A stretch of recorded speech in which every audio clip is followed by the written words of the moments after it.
Voici Christine Larson, la chef adjointe du Los Angeles Fire Department, autrement dit les pompiers de Los Angeles. Vous voulez voir quelqu'un qui répond à votre domicile, à votre urgence, qu'il s'agisse d'un appel médical ou d'un appel d'incendie qui vous ressemble. Cela donne à cette personne un peu plus de tranquillité, sachant que quelqu'un pourrait mieux comprendre sa situation. Est-elle assez forte pour faire cela? Ou vous ne pourriez pas sortir mon mari d'un incendie? Ce à quoi je réponds, il s'est mis dans une mauvaise situation si je dois le sortir d'un incendie.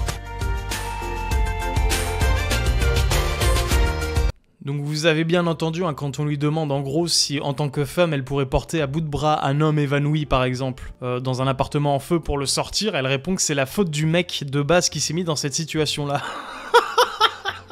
La névrose est profonde, mais c'est dangereux, hein, vous imaginez le nombre de personnes comme elle qu'il doit y avoir chez les pompiers là-bas aux États-Unis, complètement névrosées, progressistes, etc. Ils mettent en danger la vie de personne, mais bon, c'est pas grave. Le progrès est de notre côté. Incendie à Los Angeles, près de 800 détenus libérés de prison pour devenir pompiers et lutter contre les flammes. Des milliers de pompiers sont mobilisés en Californie pour tenter de maîtriser les incendies qui continuent de ravager Los Angeles. Et parmi eux, près de 800 sont des prisonniers venus les épauler. Le département californien de l'administration pénitentiaire et de la réinsertion compte 783 détenus travaillant dans le sud de la Californie. Ils travaillent aux côtés de 4700 pompiers protégeant les communautés de la région de Los Angeles. Ce partenariat illustre la force de la collaboration face aux catastrophes naturelles. Ces détenus font partie d'un programme spécial de réinsertion. En Californie, il y a environ 35 ans de pompiers qui accueillent et forment les prisonniers. Ces pompiers prisonniers interviennent lors de catastrophes naturelles comme les incendies ou les inondations. Pour participer, il doit rester un maximum de 8 années de prison à purger aux détenus qui sont volontaires. Ceux qui sont par exemple condamnés pour viol ou encore incendie criminel ne peuvent pas intégrer le programme. Ces pompiers prisonniers gagnent entre 5 et 10 $ par jour. Lorsqu'ils sont en intervention, ils peuvent gagner 26 $ sur une période de 24 heures. Ils sont devenus vraiment essentiels alors qu'avec le changement climatique, la Californie est touchée par des incendies de plus en plus fréquents et de plus en plus violents. Selon le Los Angeles Times, les détenus peuvent parfois représenter jusqu'à 30% des forces déployées pour lutter contre les feux. Ce programme de réinsertion est parfois critiqué. Selon le Washington Post, certains groupes de défense des droits le comparent à une forme d'esclavage moderne. Mais ceux qui soutiennent le programme mettent en avant les économies réalisées par les États et parlent d'un moyen pour les détenus de se sentir utiles et de gagner de nouvelles compétences. Plusieurs personnalités dont Adam Brody, Leighton Mister, Anthony Hopkins, Paris Hilton, Cobie Smulders, Patrick Bruel... Oui, parce qu'on n'oublie pas que Patrick Bruel a dit qu'il ne savait pas si sa maison était toujours debout. Anna Faris, Mark Hamill de Star Wars, John Goodman, Mandy Moore, Eugene Lewis, Billy Crystal, James Woods, Matthew Perry et Laetitia Hallyday ont vu leur maison détruite par les incendies à Los Angeles. D'autres figures américaines comme Steven Spielberg, Mark Hamill, Ben Affleck, Tom Hanks, Jennifer Aniston, Matt Damon, Jamie Lee Curtis ou Bradley Cooper pour ne citer qu'eux ont dû être évacués ou voir leur maison menacée par les incendies. Il semblerait que des rumeurs circulent concernant de possibles menaces pesant sur des propriétés de plusieurs célébrités françaises, bien qu'aucune confirmation officielle n'ait été donnée. Donc là on a un tiers du gratin d'Hollywood qui vient de perdre leur villa. Incroyable, le censeur pro-européen Thierry Breton vient d'avouer que l'Union européenne avait fait annuler les élections en Roumanie et qu'elle se permettra de le faire aussi en Allemagne si l'AfD gagnait. Il n'y a donc plus aucune élection libre dans cette Union européenne de misère. Le suffrage universel, il s'en fiche. Attendons ce qui va se passer, et pour l'instant, gardons notre sang-froid et faisons appliquer nos lois en Europe lorsque celles-ci risquent d'être circonvenues et qu'elles peuvent, et si on ne les applique pas, conduire effectivement à des interférences. On l'a fait en Roumanie, il faudra évidemment le faire si c'est nécessaire en Allemagne. Mais il dit ça très normalement. Le truc, c'est extrêmement grave. Ils interfèrent dans les élections des pays quand le résultat ne va pas dans leur sens, mais bon, c'est pas grave. Bruno Retailleau qui dit que l'on doit désormais évaluer tous les moyens qui sont à notre disposition vis-à-vis de l'Algérie. Je pense qu'on ne peut pas, la France ne peut pas supporter cette situation. Et je pense que, en gardant notre sang-froid, mais notre détermination à défendre nos intérêts, qu'on doit désormais évaluer tous les moyens qui sont à notre disposition. Je dis bien tous les moyens qui sont à notre disposition vis-à-vis de l'Algérie. Vous envisagez des sanctions, ça veut dire quoi concrètement? Il y a un éventail de possibilités que je ne détaillerai pas ici, qui doivent être étudiées au plus haut niveau bien sûr, gouvernement et président de la République. Mais je pense que là, l'Algérie est en train de franchir un cap. Alors on pourrait se dire, effectivement c'est plutôt pas mal comme mesure, c'est plutôt encourageant pour l'avenir. Sauf que le Quai d'Orsay n'est pas d'accord. Il désavoue carrément les propos de Bruno Retailleau. L'action de Bruno Retailleau et un certain nombre de responsables politiques demandent à revoir les accords de 68 pour réajuster les moyens de pression contre l'Algérie.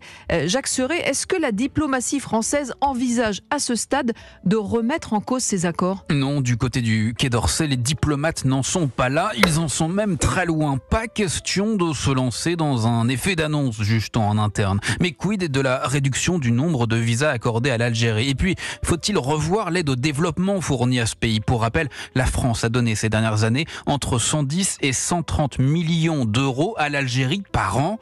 Au ministère des Affaires étrangères, on ne souhaite pas rentrer dans ces considérations. Les questions de visa, les questions d'aide au développement, ça ne marche pas comme moyen de pression. Il faut voir les relations commerciales à l'échelle européenne, estime une source diplomatique haut placée. La circulation des personnes, ça doit être géré au niveau européen. Fin de citation.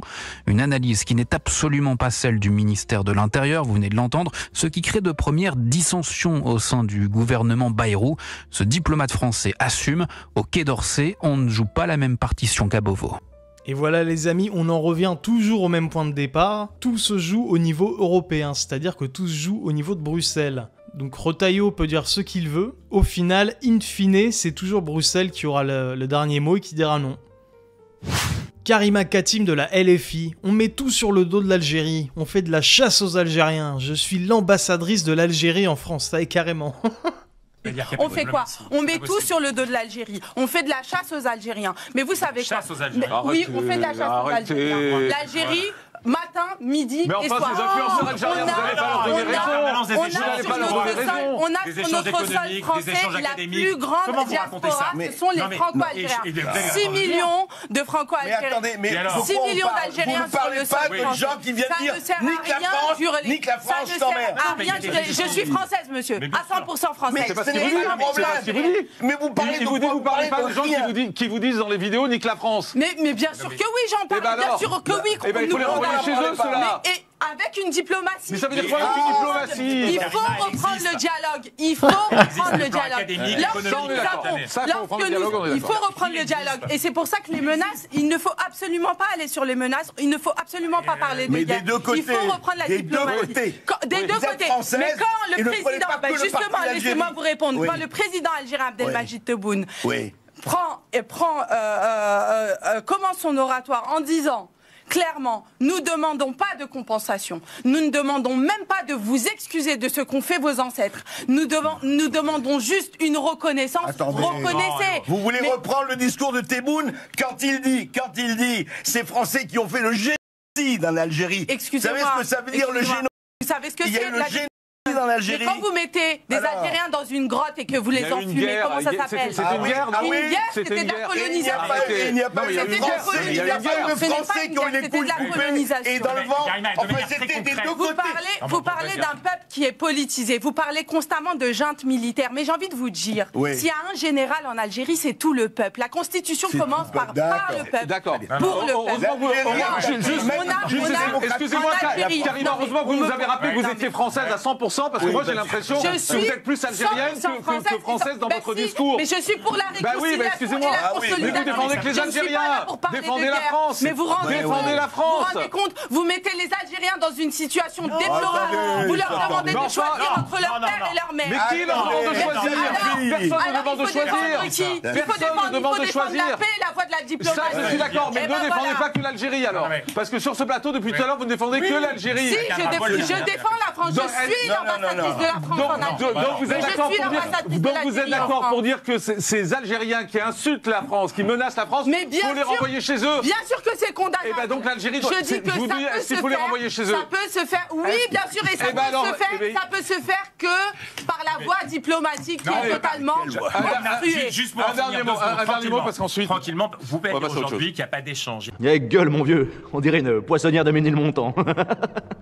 Alors moi, ça me fait toujours un peu marrer ce genre de discours là, surtout le passage sur la guerre d'Algérie. C'est-à-dire qu'il parle toujours d'un seul camp, mais jamais de l'autre. Elle parle pas par exemple du fait que quand l'armée française débarquait dans un village algérien et prenait contact dans une école par exemple, le FLN débarquait le lendemain, butait tous les enfants et clouait la maîtresse sur la porte d'entrée. Non, ça on s'en moque, c'est pas grave. Miss France 2025, Angélique Agarny-Philopon n'est pas Charlie, mais surtout elle est contre le droit au blasphème. Vous êtes Charlie? Je ne me prononce pas. Non, mais vous pourriez dire oui. Liberté d'expression. Vous pourriez dire oui. C'est-à-dire, est-ce que vous pensez qu'en France on a le droit au blasphème? Ça veut dire non. Ouais, je préfère pas. Je préfère. Non, ça veut dire non par rapport au blasphème ou. Je préfère pas me prononcer. Vous voulez pas répondre? Non. Ça aurait été cool de dire oui, non? Non. C'est l'actualité qui veut ça. Ça y est. Oui, bien sûr. Le silence est une réponse. Gennevilliers, un bus a pris feu hier à la gare des Grésillons. C'est bon, t'inquiète, frère. Oui, restez loin. Allez. Ça, c'est vraiment vous. Tu vas faire quoi là? Ça y est, c'est pas ta faute. Arrête là, parce que le dépôt, putain, le dépôt, il répond pas. Ouais. Allô? Ouais, s'il te plaît, j'ai le bus.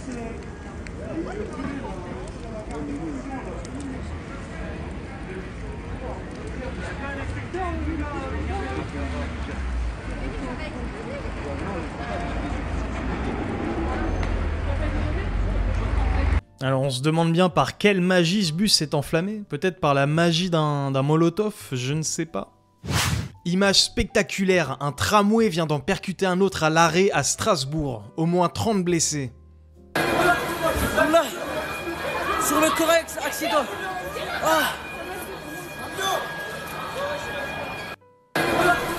Putain, même sur ce genre de vidéo, t'as un sur le Coran qui débarque de nulle part, quoi. Putain.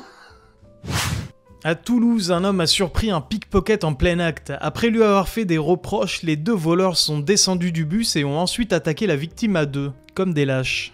Une querelle toulousaine à Toulouse.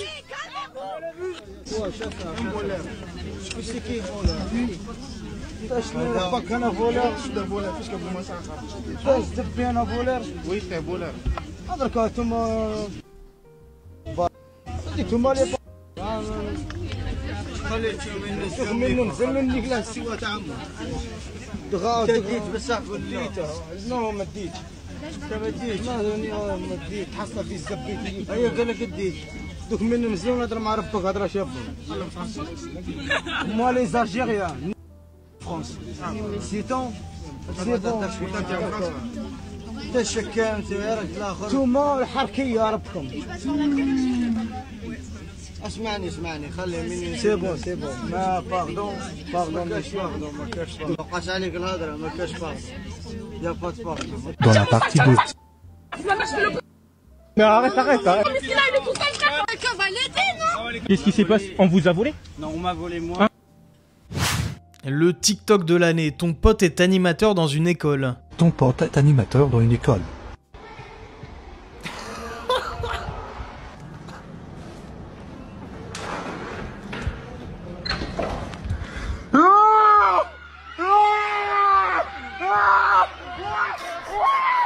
Quel bâtard. Quel enfoiré.